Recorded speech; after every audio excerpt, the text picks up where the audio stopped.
Welcome to Chamber Chat. I'm Judy Taylor, President of the Habersham County Chamber of Commerce, and thank you for joining us today.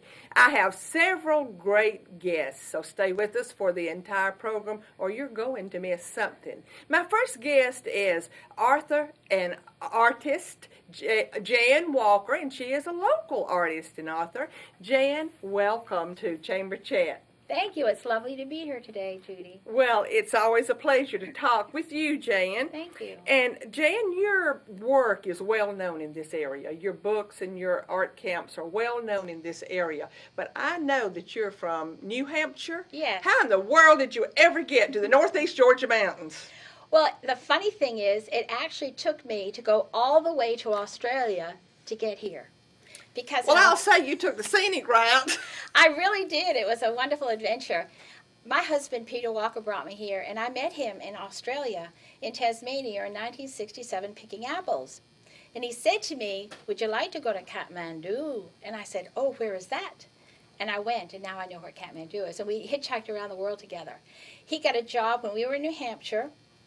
He got a job working for United Merchants, and we were sent down here. And that was in 1973. Well, we're glad that whatever brought you here brought you to this area, because you have certainly been an asset to this area. Thank you. Jen, I think I just recently read in the newspaper where you had a book signing. Yes, I did. And so where are your books available? At Books with Appeal. I have book signings with Diana Palmer twice a year. Mm-hmm. We have book signings, and I usually come out with a new collection of my dolls.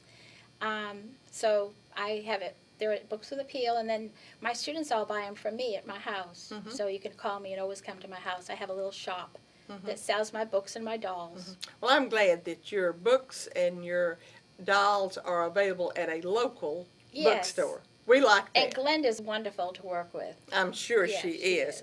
Now, you not only are an artist, but you teach art. Yes. So, when did you start these art classes, and tell us a little bit about them? Well, in 1979, a friend of mine came to me and said, "You have got to teach the children this area to draw," because all there was Donna Trotter's Dance-A-Lot. Mm-hmm. So I said, "Well, I don't know if I can really do that." And she said, "Oh, okay, just try it." And she found all the little kids to come to my house. And in those days, I didn't have a studio, so I taught them in my carport. And the first day, it was scary. But on the second I can't day, imagine anything ever being scary for you, Jan. It was scary, because I wasn't used to being around children. Can you believe it? And now I adore them. And they just came up my driveway. And the second day, they were more familiar, and it was wonderful. And by the end of the week, we were drawing bare feet, I remember. And I thought to myself, wouldn't it be fun if we were sitting at a lake? And I just decided right then, let's get in my car. And we all went to Lake Russell, and they drew their toes, and I fell in love with my job, because we all jumped in the lake when it was all done, and all clothes and all. And I thought, oh my goodness, I'm getting paid for this. Here I am at Lake Russell with all these wonderful kids, and Well, that's just part of your creativity. I just loved That's it. your creativity Yes. just coming out in all kinds of ways, and it has benefited a lot of children in this county. But you have written several children's books. I have. And your characters are so amazing to me. Thank They're you. called the Nee-Neeps. The Nee-Neeps. And here's one of your Yes, books. this is my little characters. I never said I was going to be an author. Never. When I was all through my life, it was not my ambition to be an author. But my students made me tell them stories and make up stories. And one day I was looking at Derek Stapleton's knee, and on his knee I saw a nee-nee. Like you see pictures in the clouds. I saw a cute little nee-nee on his knee, and I drew it. The next day my godchild, Philip Brooks, came to the house. He was 2, and I drew on his knee, and my husband thought it was the cutest thing. Then John Collett saw my idea, and he says, "You've got to write a book." And I said, "I write a book? I don't write. I just draw." But I remember my grandfather teaching me a poem when I was a little girl. "In Flanders fields the poppies grow, between the crosses row on row." And he taught me the meter. And my Nee-Nee books have that same meter, so instead of writing them, I wrote them in poetry. "A kingdom nestles far away, where gourds and pumpkins grow, on meadows green that roll beside the lake of Biggledy-Woe." And it goes on in poetry. So all the tools I needed to be an author and artist I had when I was a little girl. I think you were born with them. Well, I have drawn every day of my life almost, so that helps. But you are just one of the most Thank creative you. persons, and your background is just so interesting. Thank But you. I know you mentioned at least 2 of your students just then. How many children in this area would you say you have taught over the years? I think I've taught 3,000. That is... 7 years ago, I had my 25th anniversary because this is my 33rd year. And the bank sponsored me, United Community Bank sponsored me, and I had a wonderful Thanksgiving weekend, and kids came up that were married and had their own children, and we had a reunion, and it was really exciting. And at that point, Barbara Kirby had made a book, and there were 2,000. That was 7 years ago. So I think I might have added another 1,000. Jan, you have touched a lot of lives. Yes, and they've touched mine. I'm sure they have touched your love my lives and your heart, but Thank you have you. touched a lot of lives. Thank you. Now, I know that this summer you are very, very busy because you do summer workshops, Yes. summer camps. Every day. I don't know if you call them camps or workshops. They're camps, they're workshops every day. I love every minute of it. I have so much fun. Today I have 12 kids. I have the Hamilton boys. They are so cute. In fact, I have more boys than girls. Now the Hamiltons have a bunch of boys. They have a bunch of boys, and I've You taught don't have lots of all them. 11 of them, I know. No, but in the past, I've taught lots of them. I am Lots of sure. them. So Yeah. what ages? Well, actually, I teach from 3 to 15. So, and I mix all my classes up. My 15-year-olds, I really like to teach serious art drawing, value study, and this is what one of the children Show did us today. This is a child did that? Yes. Today? This is a 12-year-old, maybe a 13-year-old did this today. And this is all a study of value. Now, am I correct? This is a little mouse. It's a little mouse, and I don't touch their work. And That then, is amazing. And then I don't let them color. It's too boring. So they have to do lots of design, and this is painting that we do with a fish. And of course, How colorful and how of course pretty. we do lizards because I have a lizard in my studio. I'll bet some child somewhere has painted a dinosaur. Oh, absolutely. Children are so taken with They are. dinosaurs. They love them. But I have a little dinosaur in my studio because I have an iguana. I have an iguana this big and that's real. I in my knew you studio. had that. You're an animal lover I anyway. I am. You really are. Well, Jan, I always enjoy talking with you. Thank you. Do you have a website? I don't, but I'm on Facebook under the Children's Gallery Jan Walker, and I have a whole bunch of pictures from 1979 that, Okay. up until the present of a lot of my students. It's Well, been really fun. Jan, And I have a email. Anybody can email me. Okay, and what is that? It's nene@windstream.net. Of course it's Nene. Jan, thank you for being a chamber member. Thank you. For And having thank you me. for being on Chamber Chat today. It's been a and pleasure. Please stay with us. We're going to take a short commercial break, and we will be right back. Nice.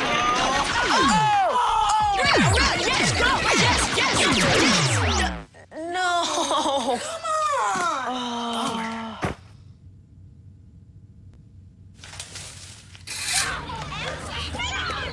Oops. Yeah, sure. Let's go. Moms everywhere are finding ways to keep kids active and healthy. Works every time. Get ideas, get involved, get going at letsmove.gov. Dr. Benny Irwin and staff always make sure to provide service with a smile. One of only 6 combined pediatric dentist orthodontists in the state of Georgia, he has multiple locations throughout the region, including offices at Toccoa and Blairsville. Dr. Irwin seeks to make quality care affordable for all his patients with flexible payment options through Care Credit. Dr. Irwin offers free consultations. He also provides the lowest prices for braces in the northern region of Georgia. So call the team at Dr. Benny Irwin's today, providing patients with beautiful smiles in a fun environment.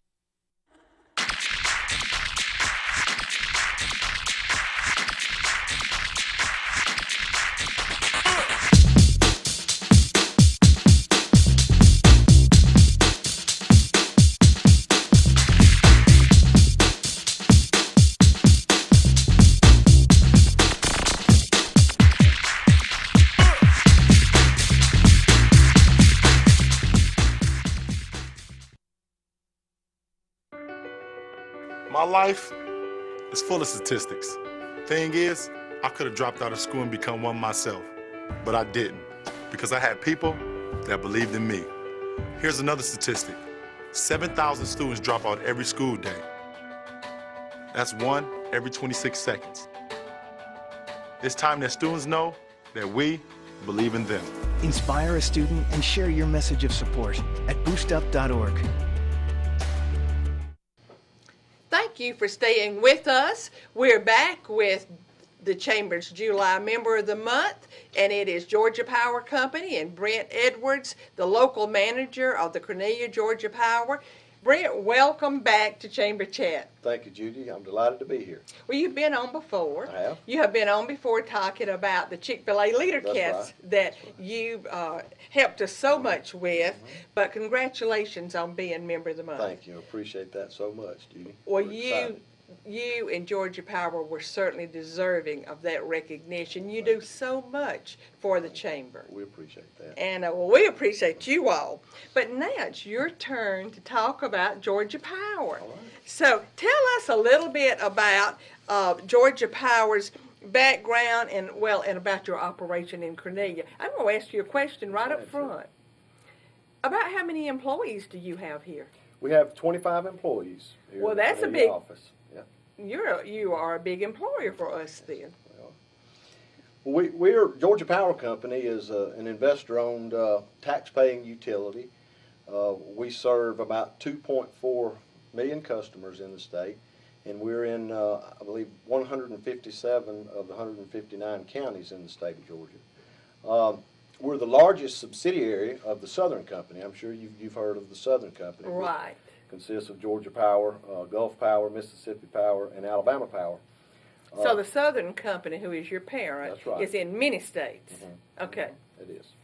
We're regulated by the Public Service Commission. A lot of people don't realize this, but we're one of the state's largest taxpayers. And in 2011, we paid $421 million in city, county, and state taxes. It's mind-boggling. That is. But locally, as I said, we have 25 employees. Out of our office, we have the business office and operating headquarters.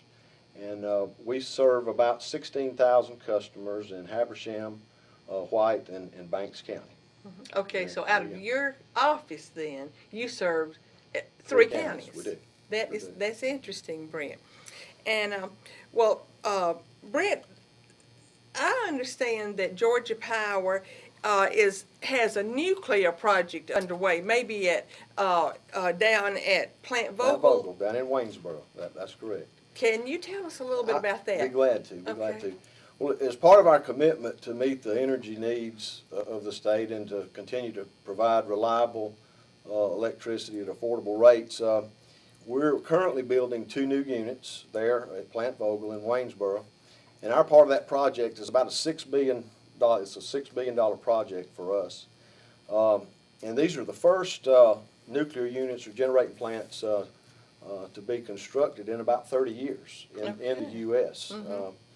These units are scheduled to come online in 2016 and 2017, so we're real excited about that. It's a huge project. It's provided hundreds of jobs down in the Waynesboro area. Really been a boost to the economy down there, but we're real excited about that project. Well, I knew that it was a big job provider. Yes. And that people all over the state are really being recruited That's down right. there That's for right. those who Welders. and- yeah, those who have special skills That's right. are being recruited down there. But Brent, something that has always impressed me so much about Georgia Power is that no matter what community you're in, Georgia Power is always a great corporate citizen. You're always involved in the community. You're always supporting activities in the community. And I know that is especially true of you and your employees. Tell us a little bit about that culture. Well, thank you, Judy. Well, I believe it is a culture, and it's one that we're very proud of. And it really goes back a long way back to the mid-1920s. The company's first president, Preston Arkwright, coined the phrase, and you may have heard this before, a citizen wherever we serve. And that is a slogan that is still alive today. It's one that I think we've done a very good job of living up to. And I think that's evident in our employees, not only here in Habersham County or in northeast Georgia, but across the state. all of our employees, they take pride in it and take it very seriously. We have employees here just out of our office that are involved on the Development Authority, of course, the Chamber. Absolutely. Planning Commission, Rec Board, Boy Scouts, Partners in Education, and I could just go on and on. But it is something, I'm very proud of our employees here in Cornelia, but that's consistent, I believe, across the state. It's just something that's ingrained into all of our employees. One other thing that a lot of people don't know about, I'd like to mention, we have a local chapter of Citizens of Georgia Power Company, and we have 40 of these, well over 40 of these across the state.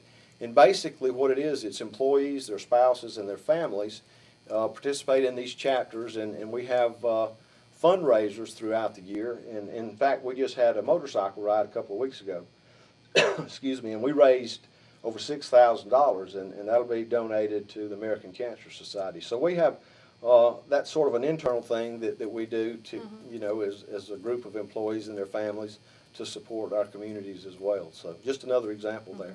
That is so interesting. Now, Brent, I didn't know that. I had not heard about that. I just know how you support the Chamber. And you were a sponsor for the Chick-fil-A Leader Cast. It was a community event.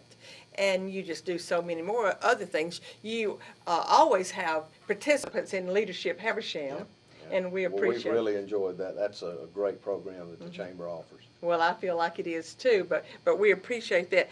But Brent, our time is almost up, but tell us a little bit about your involvement in economic development in this area. Be glad to, Judy. We were recognized again this year for the 13th consecutive year as one of the top 10 utilities for economic development by Site Selection magazine. And in 2011, we helped to bring in 10,000 jobs to the state of Georgia. Wow. And then a $2.3 billion in capital investment. So we are heavily involved in economic development. I think we're a leader in economic development.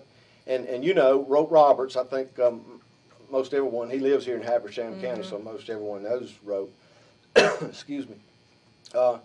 He assists us in other communities in Northeast Georgia in a number of ways. He's an instructor in the Georgia Academy for Economic Development. But by bringing in prospects, carrying groups down to the Georgia Resource Center, working with development authorities, and just a number of things that we're involved in there in economic development. And we do appreciate that. And Brent, I just all the time we got is just for you to kind of give the date. But you, Georgia Power and Habersham EMC jointly host the most popular business after hours we have. Quickly say a word about that. That's right. We always look forward to that. It's a time for Habersham EMC and Georgia Power Company to get together and fellowship and cook all day, but it's a low country boil. This year we've moved it to September. It's a little hot in August, so we moved it to September. But it's on the Chattahoochee River. On the Chattahoochee River out at Big Sid's, there on the Chattahoochee River. And this year it's going to be September the 27th. So invite all the chamber. And it's a joint business after hours, White County and Habersham County. Right, great networking event. It sure is. It's a very popular event. It is. We have 250, 300 people there.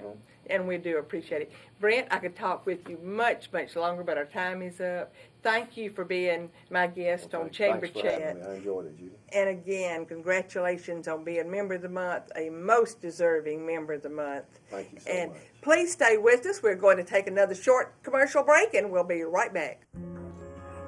I'm so glad my doctor delivers at Chestatee Regional Hospital in Dahlonega. From the moment I arrived, I was pampered by dedicated nurses who really care. A large private room provided a warm and comfortable environment, and they even served a gourmet dinner to celebrate our little girl's arrival. Chestatee Hospital helped make this joyous event more than we ever expected. We've come a long way, so you don't have to. What is the Big Green Egg? It's the world's best smoker and grill. The original American ceramic cooker has rewarded its owners with amazing results since 1974. The Big Green Egg is the most unique barbecue product on the market, with more smoker and grill capabilities than any other conventional cookers combined, and it can be used year-round with its weatherproof finish. There's a size and style to fit your needs for a new cooking experience. Check them out today at Bob and Ted's Trophy Shop in Clarksville. If you're looking for a grill, you found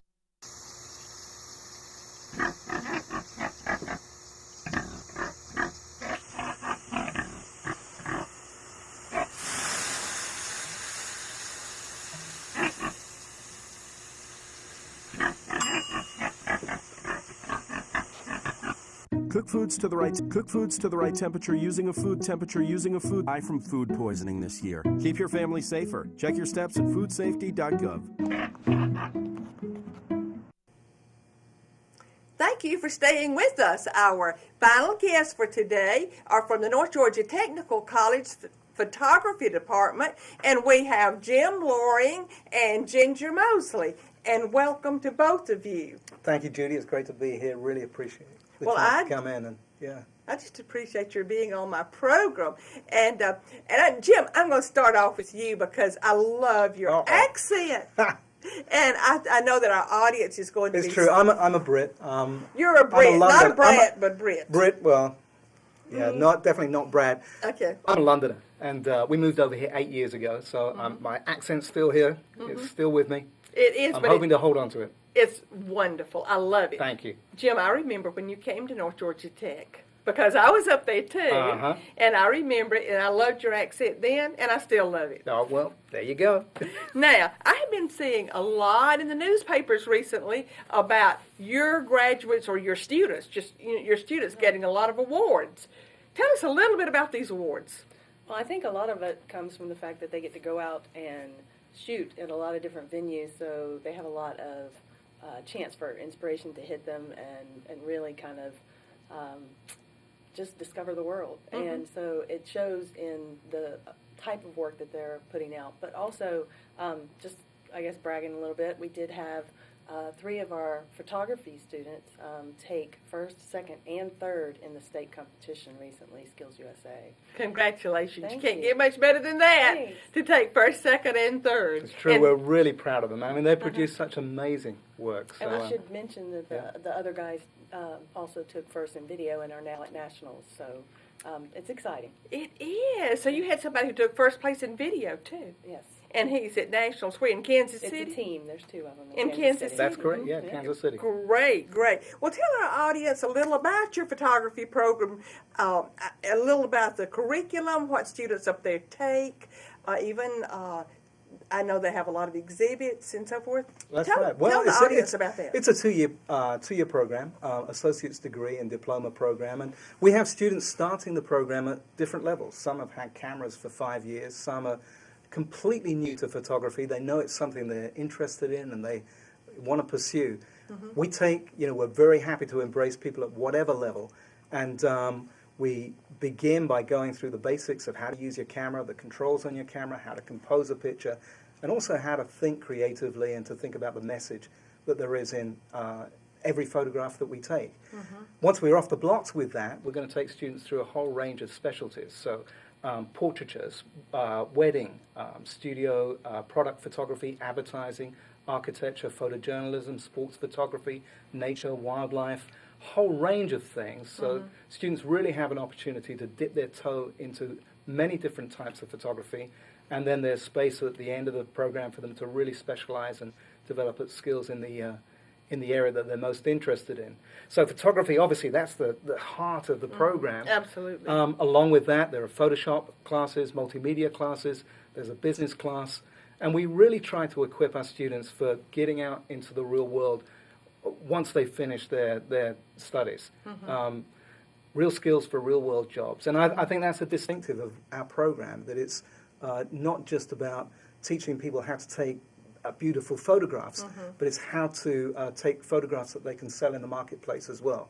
Less of a fine art approach and more of a kind of practical, the skills that you need to make it professionally. Right. I just think that is so interesting. And of course, I've seen a lot of the work of your students, and I've seen it displayed there in your department, and it is very, very impressive, the work that is displayed up there that they do. Okay. And you mentioned video, so your students also learn. Your photography students learn video as well? Well, we touch on it. We're not going to, we don't go into it in depth, but the technology has changed and continues to change. Digital cameras are on the scene, and many of our digital SLRs have the capability of shooting video. And so we really want to make the most of that and see that as an opportunity. Traditionally, a wedding photographer, there'll be a video that goes with that. And we want our students to have the skills to do that. Promotional videos to promote their own business, knowing how to produce something they can put on YouTube. So foundational skills, but if that's something they want to pursue, then they've got that. And if that's under something the that will belt. help market that student. Right. It looks Absolutely, fabulous on yeah. a resume, and Yes. it's just another opportunity for them to kind of branch out. It's always interesting to me to see students come in, and that first day or so, first week, we're asking them questions like, what kind of photography do you like? What is it that makes you happy to take pictures of? And they'll say, usually with, great vim and vigor, that, I am going to be this kind of photographer. I love landscapes, or I want to do nothing but animals, or babies are my thing. But as they go through and start getting exposed to a lot of different specialties, I guess you would say, including video, it's just neat to see that transition, that evolution, if you will, that they start going, well, I might actually want to do portraiture, or I might love high fashion. You just never know. That's right. And it's surprising and very fulfilling. But that's what education is all about. Education opens the mind. Yeah. Absolutely. And so that's what you're saying. You just expose them to more.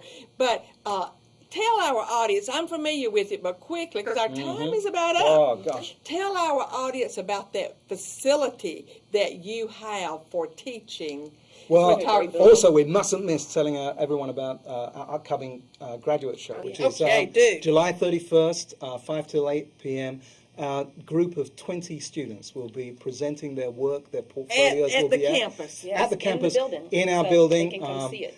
And we do have a fantastic facility, 7,000 square feet of studio space. State of the art, too.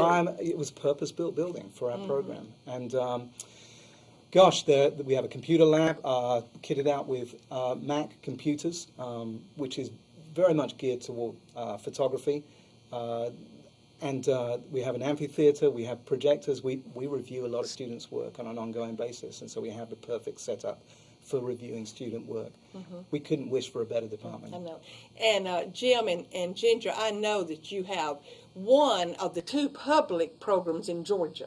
Right? That's right. The cost of photographic education is really high, but our state programs can open it up to almost anybody. It's difficult to put an actual price tag on, but we'd estimate $7,000 to $8,000 for the program. Compared to figures that are way, way higher elsewhere. Right. Students have to have their own digital SLR camera and buy their own equipment, so that is a part of that cost as well.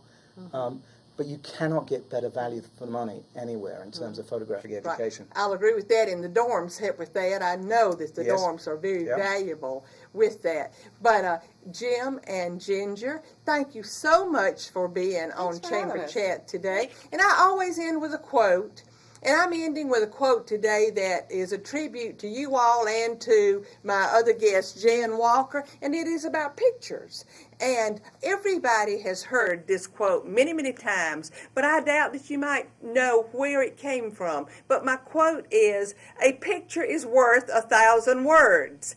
And that was first quoted or stated by Frederick Bernard in 1921 when he put it on an ad on the side of a streetcar.